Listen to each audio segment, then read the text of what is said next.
Assalamualaikum warahmatullahi wabarakatuh. Waalaikumsalam warahmatullahi wabarakatuh. Alhamdulillah ya rabbil alamin. Wassalatu wassalamu ala asyrafil anbiya'i wal mursalin sayyidina wa maulana Muhammadin wa ala alihi wa sahbihi ajma'in. Amma ba'd. Pertama-tama atau yang paling utama, marilah kita panjatkan puja dan puji syukur kita atas kehadiran Allah Subhanahu wa taala. Karena berkat inayah dan hidayahnya lah kita semua dapat berkumpul di ruangan ini. Tidak lupa juga salawat serta salam marilah kita haturkan kepada junjungan kita, yaitu Nabi besar Nabi Muhammad SAW serta para sahabat-sahabatnya. Baik, sebelum kita melakukan pengajian pada hari ini, di sini saya akan menanyakan kabar daripada saudara-saudara sendiri. Yang pertama yaitu kepada saudara Iqbal, bagaimana kabarnya hari ini? Alhamdulillah. Kemudian kepada saudara Salih, alhamdulillah. Kemudian pada saudara Ahmad Alamin, bagaimana kabar hari ini? Alhamdulillah baik Ustaz.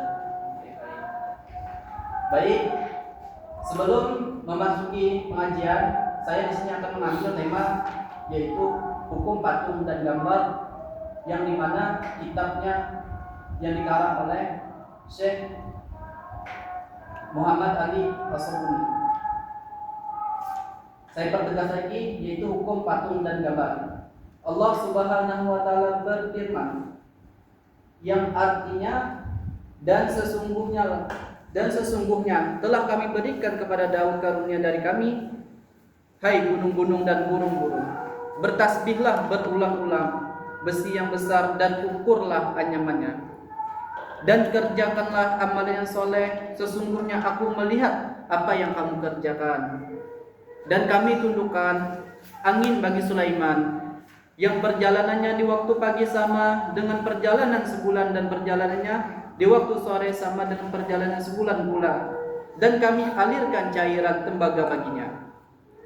Dan sebagian dari jin ada yang bekerja di hadapannya di bawah kekuasaannya dengan izin Tuhannya.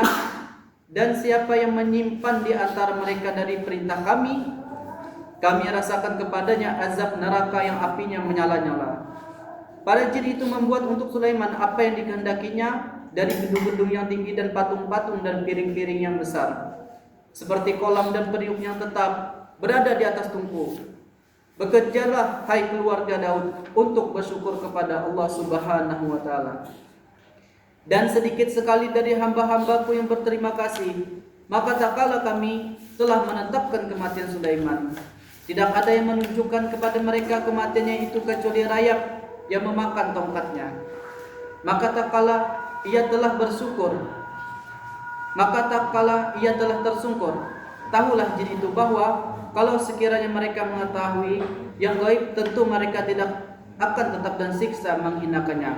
Quran surah As-Sabah ayat 10-14. Tafsir perkata Patlan berarti urusan besar yang kami menjadikannya sebagai keutamaan dari makhluk-makhluk yang lain.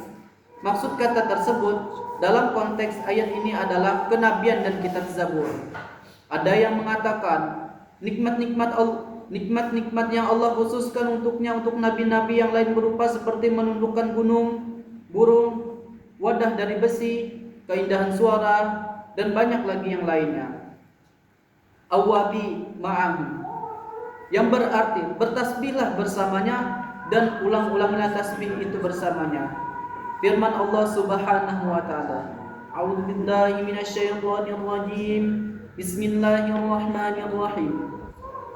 Inna sakhana jibala ma'ahu yusabbihna bil 'ashyi wal isyraq. Yang artinya, sungguh kamilah yang telah menundukkan gunung-gunung yang bertasbih bersama dia, yaitu Nabi Daud pada waktu petang dan pagi. Quran surah Shaf ayat 18. Imam Al-Qurtubi menyatakan, saat Nabi Daud alaihissalam membaca Zabur, maka gunung-gunung pun bergemuruh seakan-akan mengikutinya. Begitu juga burung-burung ikut berkicau, seakan-akan menirukan apa yang dilakukan olehnya. Imam Ibnu Qutaibah berkata, makna asal ungkapan at-tawabi fi sair berarti berjalan sepanjang siang dan baru singgah pada malam hari.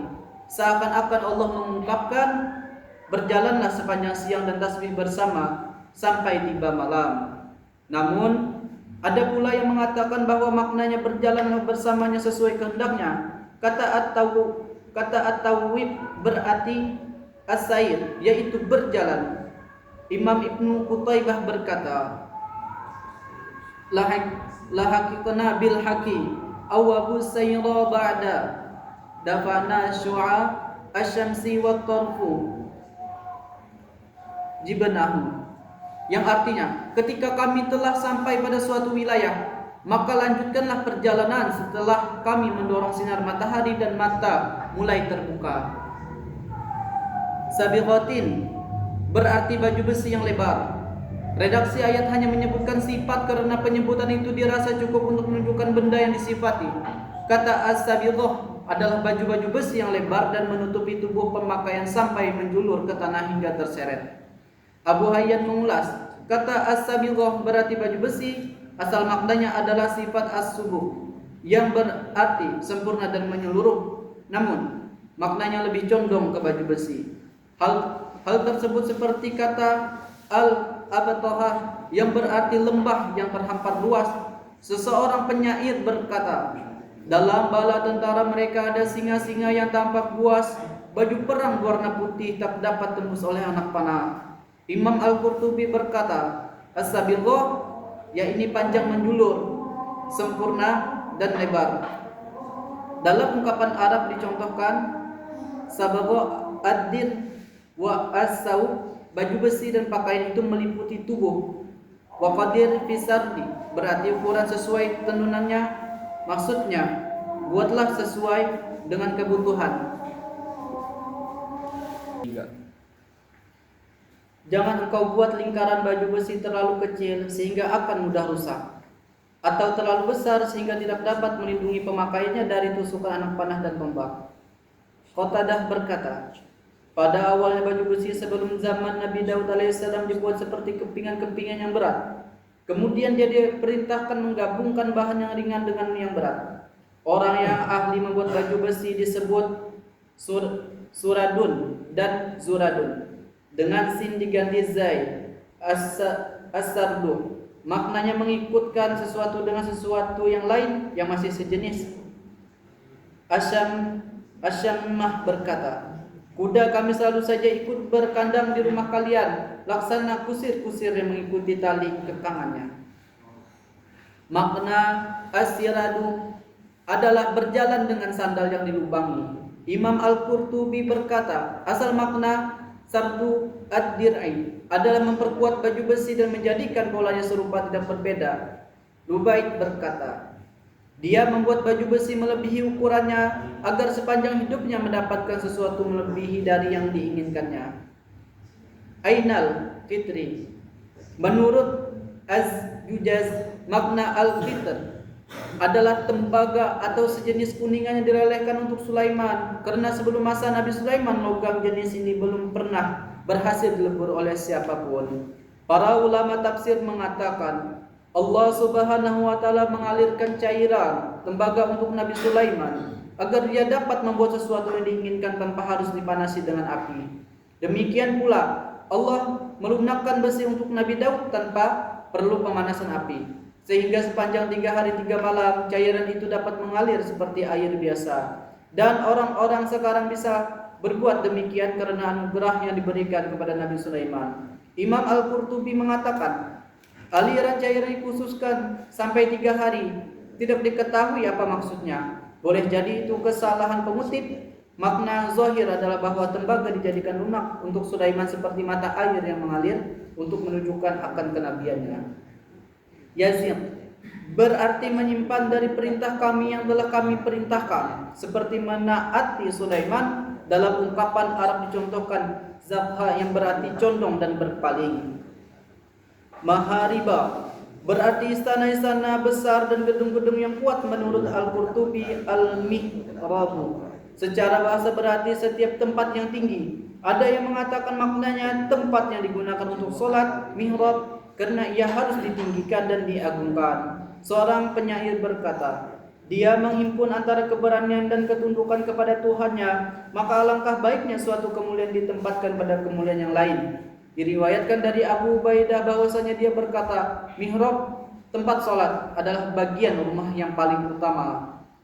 Adi bin Zaid pernah bersenandung syair yang berbunyi, apakah seperti gading yang indah dalam rumah-rumah besar, ataukah seperti telur di taman yang bunga-bunganya bercahaya? Ada yang mengatakan makna al-mihrab adalah bangunan yang hanya bisa dijangkau dengan tangga, seperti ruangan yang indah.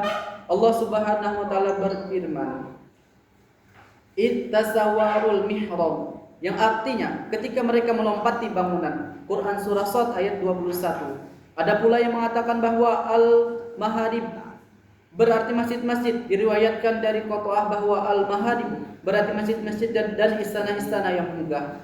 Al-qasru, istana, juga dinamakan dengan al-mihrab karena orang-orang rela berperang untuk mempertahankan atau memilikinya. Di antara yang menguatkan pendapat ini adalah Allah Subhanahu wa taala menyebutkan bahwa itu hasil karya segenap jin. Boleh jadi membangun istana besar dan megah adalah hal yang belum mampu dilakukan manusia kala itu, karena ketidaktahuan mereka tentang ilmu bangunan. Karena itu bangsa jin ditundukkan bagi Sulaiman untuk mengerjakan pekerjaan yang belum bisa dilakukan oleh manusia.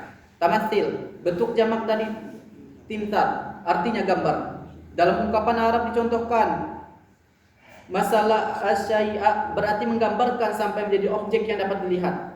Ibnu Al-Mazur berkata dalam Lisanul Arab, masalah asyai bi asyai berarti menyamakan sesuatu dengan sesuatu atau menyerupakannya dan menjadikan hal sepadan dengannya. Dalam pada itu, at-timsal adalah nama dari sesuatu yang dibuat menyerupai suatu makhluk dari sekian banyak makhluk Allah. Asalnya dari ungkapan masal tu asyai bi asyai, jika engkau mengukurnya dengan ukuran, jadi misalu asyai berarti sesuatu menyamai dan menirukannya. Dalam Al-Quran tidak tercantum kata yang pola derivansinya tif'alu kecuali dua kata berikut ini, yakni tilqa'u dan tibyanu. Imam Al-Qurtubi mengulas, at-timsalu adalah segala sesuatu yang dibentuk dengan meniru bentuk aslinya, baik berupa hewan ataupun sesuatu yang lain. Jifanin bentuk jamak dari jafnah, artinya piring yang besar. Seorang penyair berkata, apabila kapal itu terhempas ke arah kiri, mereka pun menyiapkan makan dalam panci-panci dan makan mengenyangkan yang tidak membuat lapar piring-piring. Bak kolam pun dipenuhi dengan lemak-lemaknya jagung amat penuh. Penyair lain berkata, beratnya piring dan alat tumbuk mereka. Alat tumbuk dapat memuat air, mereka menakarnya dengan teliti. Abu Ubaidah berkata, dahulu Abdullah bin Jahdan mempunyai mangkuk besar yang digunakan untuk makan oleh orang dengan cara berdiri dan naik hewan tunggangannya. Al-Midai menyebutkan bahwa mangkuk besar itu dijatuhi bocah kecil, lalu ia pun tenggelam. Kata al-jawab adalah bentuk jamak dari jabiyah yang berarti kolam besar yang digunakan untuk menampung air atau mengumpulkannya. Al-Asya berkata, dia menjauhkan celaan dari keluarga Al-Muhalik dengan mangkuk besar seperti kolam milik Syekh Al-Iraqi yang airnya meluap. Ulama-ulama tafsir menyatakan, para jin pernah membuat untuk Nabi Sulaiman nampan-nampan besar seperti kandang unta. Satu nampan dapat membuat 1000 orang untuk makan bersama darinya.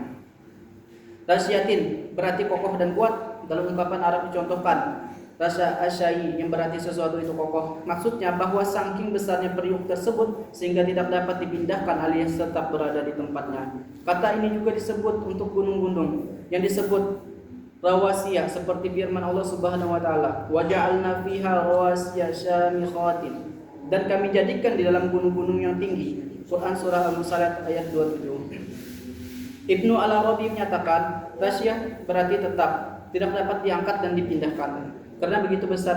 Demikian juga halnya periuk-periuk Abdullah bin Jahdan pada zaman jahiliyah dipanjat dengan tangga. Ungkapan tentang periuk ini pernah dikatakan oleh Taharafah bin Al-Abidah dan ucapan, laksana kolam yang ujungnya penuh kelezatan untuk sungguhan menyambut tamu atau orang yang diundang. Argumennya menguatkan bahwa beliau itu tetap ada dua pendapat. Pertama, bahwa tungku dudukannya termasuk bagian darinya. Kedua, bahwa beliau itu tidak dapat dipindahkan saking besarnya. Demikian yang pernah dikatakan oleh Ibnu Qutaibah. Kata Al-Asyafi adalah bentuk jamak dari Al-Asyafiyah, artinya tempat suatu beriuk diletakkan yang berbuat dari batu yang lainnya. Dabatul ab, jadi jenis serangga tanah yang disebut dengan al-ardatu biasanya memakan kayu dan melakukannya. Misatah, kata al-minsah berarti tongkat mengutip pola kata mitlatun dari kata nasatu adabah, aku menghelakan ternak. Seorang penyair berkata, kamu memukul wajahnya dengan tongkat lalu dengan pukulan itu menjadi hina dan tercela. Al-Jujaz berkata, dinamakan dengan minsah karena nama tersebut digunakan untuk mengusir dan menghardik. Al-Faraw berkata, orang-orang Hijaz tidak menggunakan hamzah pada al-minsah, sedangkan kabilah Tamim, orang-orang Fasih Qais membaca dengan hamzah. Seorang penyair berkata yang di dalamnya kata tersebut dibaca tanpa hamzah. Apabila tongkat berada di tangan oleh orang yang telah tua, maka senda gurau dan basa-basi telah menjauh darinya. Penyair lain berkata, di dalamnya menyebut hamzah dan fathah. Artinya, apakah hanya lantaran tali yang tidak ada padamu, engkau memukulnya dengan tongkat bertali yang telah tersambung denganmu? Abu Amr berkata, aku tidak membaca dengan hamzah karena kau tidak mengetahui proses pembentukan kata itu.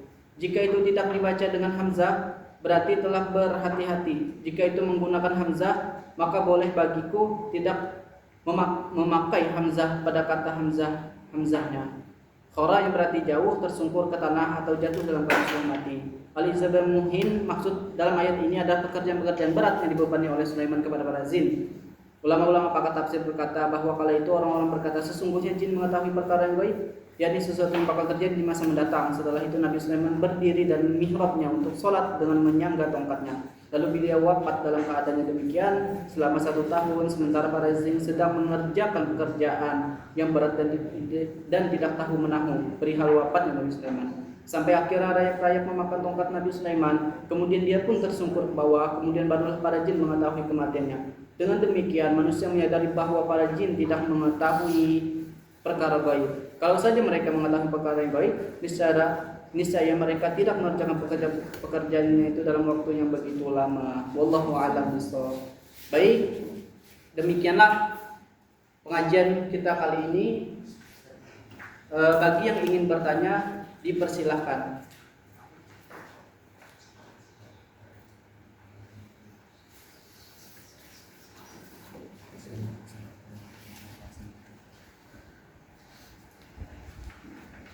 Ingin bertanya Ustaz, terkait pembahasan tadi, apakah pesan dan kesan yang dapat kita ambil dari pembahasan yang Ustaz paparkan tadi? Ini secara singkat saja. Baik, pesan dan kesan yang terkait pengajian yang saya sampaikan hukum patung dan gambar. Sebenarnya hukum patung dan gambar itu ada kodifikasi yang dimana banyak ulama-ulama. Yang pertama itu dilarang, yang kedua itu diperbolehkan. Akan tetapi asumsi seperti ini perlu kita ketahui, perlunya pemahaman ayat dan asbab nuzul ini sangatlah ibaratnya dalam mengetahui hukum patung dan gambar. Intinya kalau untuk zaman sekarang, hukum patung di zaman dulu kenapa dikatakan haram? Karena mereka menyembah daripada berhala itu sendiri. Akan tetapi kalau kita maknai secara kontekstual, beranjak daripada teks tadi, ini dapat kita terapkan bahwa hukum patung itu tidak haram selagi kita tidak menyembahnya. Dari adanya hukum patung dan gambar tadi, itu menjadikan patung tersebut bisa menjadikan nilai ekonomi yang tinggi. Karena apa? Karena patung itu sebagai karya seni terapan, karya seni hiasan, karena itu bisa dapat dijual sebagai penunjang ekonomi kita. Itu satu. Yang kedua, untuk gambarnya itu juga. Kalau untuk gambar ini desain kayak grafis, contoh seperti ibaratnya kita pembuatan baju atau ibaratnya gambar-gambar yang dimana menampilkan daripada itu sangat-sangat untuk zaman sekarang itu diperbolehkan. Karena apa? Karena tanpa ibaratnya desain grafis tersebut, kita tidak bisa mengukur daripada misal baju kita ukuran berapa terhadap yang ingin kita pakaikan. Jadi hukum patung dan gambar ini kesan dan pesannya adalah maknailah Al-Quran itu secara kontekstual, bukan berarti tadi teks saja. Ya, sekian yang dapat saya sampaikan. Kurang dan lebihnya saya mohon maaf. Apakah ada pertanyaan lain atau sanggahan lain dari saudara ini? Mungkin itu saja. Baik. Baiklah, untuk menutup pengajian kita pada hari ini, marilah kita sama-sama menutup dengan membaca doa kifaratul majelis. Subhanallahumma wa bihamdika asyhadu an la ilaha illa anta astaghfiruka wa atubu ilaik. Assalamualaikum warahmatullahi wabarakatuh. Waalaikumsalam warahmatullahi wabarakatuh.